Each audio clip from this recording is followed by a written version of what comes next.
জীবনে অনেক কিছুই হারালাম, তার মধ্যে সবচেয়ে পছন্দের মানুষ ছিলে তুমি। যদিও গল্পটা ছিল অল্প, তবুও তোমাকে মনে রাখবো মৃত্যুর আগ পর্যন্ত।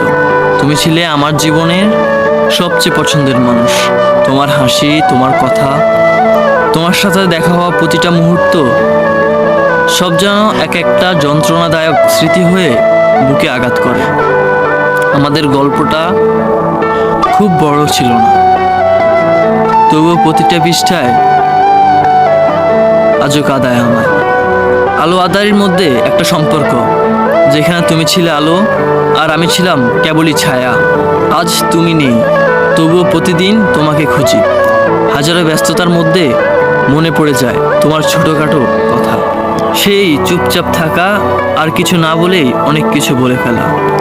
বিশ্বাস করো, এই হৃদয়টা আর কারোর জন্য পুনর্জীবিত হবে না, কারণ যে সত্যিকারে ভালোবেসেছিলাম সে তো তুমিই ছিলে। তোমার জায়গাটা আর কেউ কখনোই নিতে পারবে না। তোমাকে মনে রাখবো মৃত্যুর আগ মুহূর্ত পর্যন্ত। তখন হয়তো মনে মনে বলবো, জীবনে অনেক কিছুই হারালাম, তার মধ্যে সবচেয়ে পছন্দের মানুষ ছিলে তুমি।